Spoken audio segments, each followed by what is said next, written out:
right, welcome back to another Western State Coaches Show. I'm here this week with head cross-country coach Jen Michel. Jen, thanks for being here today. Thank you, Garrett. Well, Jen, coming up this week is the RMAC Championships. It sort of starts the championship season. Tell us about how the team's doing and what we can look for this week.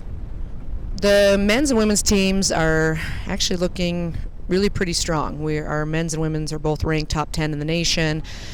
The men's team, we've unfortunately just had some aches and pains and some people that just haven't been able to be 100% that I was initially counting on going into the season.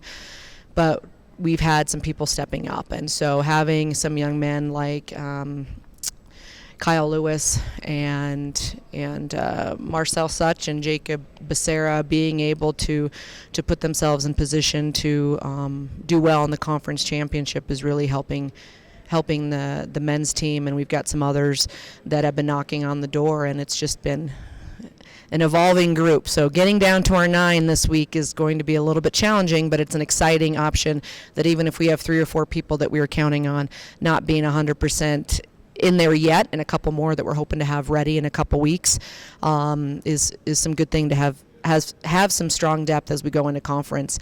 The women's team has been doing an exceptional job. We've got a great group of young ladies. We've had consistent 10 to 11 running really well, and so getting down to our 9 has been a little bit challenging as well, but we've got that pretty well ironed out, and we know that we have 9 women that could be running in the top 7 to 5 on any given day. So we're excited to let them loose and go and run well at the conference meet, and our goal is to put ourselves in position to be contending and getting ourselves close as we start the championship season.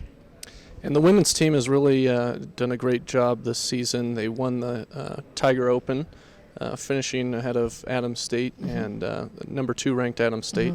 Talk a little bit about what we can expect from these women at the championship, but then also competing at the national level. Yes, I was just talking with one of my young ladies, Amy Penn, who's been on 2 national teams and has not been an All-American, but I believe she can be. We've got someone like her that's a junior that's got some experience. Callie Antolini's in. She's a senior and this will be her 3rd national meet. Alicia Konechik, who had bronchitis last year, and this year, knock on wood, has been healthy, and a couple new people like Georgia and Sophie Seward, who was a freshman last year, who's been running really well. Dominica, she's a senior for us, but has been primarily a track girl, but put herself in position to really run well and cross.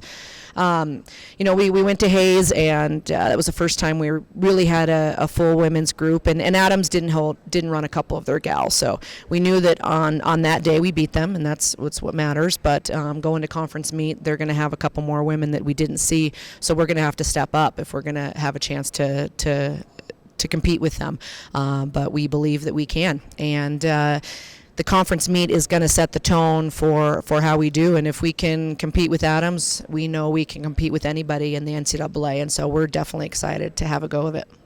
And all 3 courses you've ran at before, the RMAC Championships down in Alamosa, Colorado, regionals in Canyon, Texas at West Texas A&M, and then in Joplin, Missouri for the national championships. How does that play to your advantage?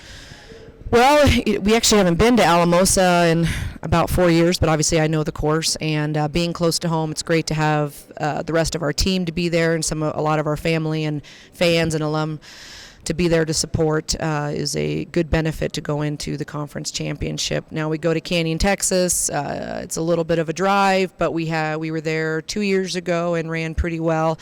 So we have some individuals that have been on that course and are expected to use that experience in getting us ready for qualifying. We have to be in the top 4 for the women, I believe, and 6 for the men to go on to the national meet. And so we've got to, we can't put the cart before the horse, but we are focusing on conference, and we go to regionals. The number 1 goal is that we go and qualify. From there, Joplin, we have run there numerous times, and we've got I think a couple, 1 female and maybe 1 male that have been on that course. But for a staff that we know we've run well there, we are excited to have the potential to go and run well there again. And last weekend was the 65th running of the W Mountain Race, the longest running race in Colorado. Jen, multiple time champion of that race. Talk a little bit about the uniqueness of that event and what it means to Western. Yeah.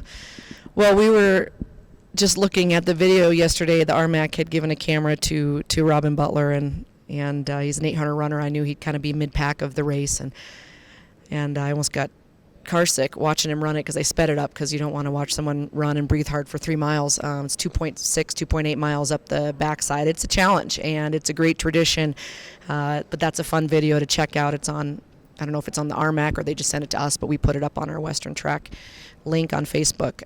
And it is a huge tradition to be able to be a part of that. And it started out as an event for kind of a fun run for basketball team back in 1951. And then the ski team, the Olympic ski coach at the time was a Western coach. And so we've had numerous All-Americans and Olympians and national champions that were skiers or runners beyond that course. And so for the ski team to run that for years and for other people in the community to be a part of it, it's a great tradition. And so Western's track and cross country team took that over about 8-9 years ago and have been running it consistently since. And to hold that tradition and know that that's a part of our heritage in this community, but for obviously being a running race, the 65th annual it's a long time, and I think there was 1 year it was snowed out, and so to be able to host it that long is pretty incredible. And so I know that my athletes running it that may not be running the conference meet, or they're running in the conference open, or they're unattached, or they're just have track eligibility, and the track athletes that are getting ready for track season, and they're jumpers and they still have to challenge themselves to get up to the top of the mountain. It's a fun team building event, and we take a picture up on top, and we have a number of people in the community and some alums that have come back and taken part in it. Some parents, professors on campus. So it's a fun tradition. It's a challenge, but it's always a good time of the year to see how tough we are and where we're at as far as hill running. Well, thanks for joining us this week, Jen. Appreciate it. We'll be back again next week with another Western State Coaches Show. For more information on the W Mountain Race and all things Mountaineers, go to gomountaineers.com.